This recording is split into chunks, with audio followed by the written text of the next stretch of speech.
When in 2015 the most trials were positive about doing thrombectomy in stroke patients, and especially of course in the early window, so within 6 hours. Most of the techniques used were stent retrievals. And we see a rapid development in the next years after that.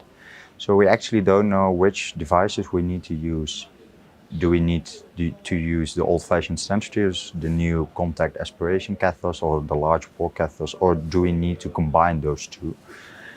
So literature is very limited about it in late window. So in early window, a lot of studies, meta-analysis, trials like the Astor trial, Astor 2 trial, Compass trial are all published, and they were quite similar. Actually, no superiority, no inferiority between aspiration, stent retrieval, and the combined technique.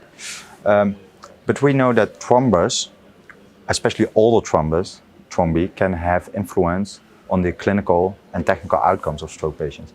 So therefore, we wanted to do another study to see how those thrombectomy techniques are different in late window patients. So we used patients who were included in the Maastricht Late trial. The Maastricht Late trial, for who are not familiar with that, is a randomized controlled trial comparing patients within 6 and 24 hours of stroke onset with best medical management versus best medical management with endovascular treatment. And that was a positive trial. So now patients in the late window we can treat with endovascular treatment after the DON and diffuse, of course.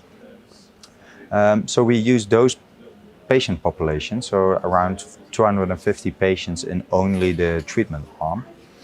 And we divided those patients in the 3 groups, so stent retrieval alone, direct aspiration alone, or the combined group, and they were nicely divided between 60 and 81 patients.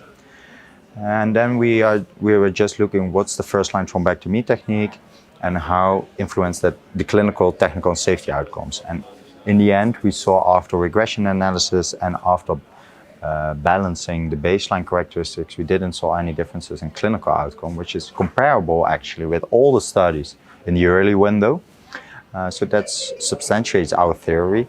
But also we saw differences in safety outcomes, and that was quite interesting because direct aspiration seemed to have higher symptomatic intracranial hemorrhage rates. And that's quite unusual because most of the treating physicians think that stent retrieval is damaging more the vessel's wall, so therefore increasing the rates of symptomatic intracranial hemorrhages. So it was quite surprising, and we needed to look into that. Why do we have direct aspiration, or why does direct aspiration have higher rates? And we saw further that direct aspiration was the most technique which was switched to another technique after the first attempt. So in 64%, in patients who were treated with direct aspiration as first line, they switched after the first attempt to stent retrieval or combined. In 84% to the combined technique, which may be logic. The other aspect we found was that patients treated with direct aspiration had multiple attempts needed to get revascularization. So, and we know that multiple attempts increases the risk of bleedings. So therefore we thought in combination with the switching and the more attempts, that's the cause of our higher such rates. But that's just a theory. We need to look into that deeper.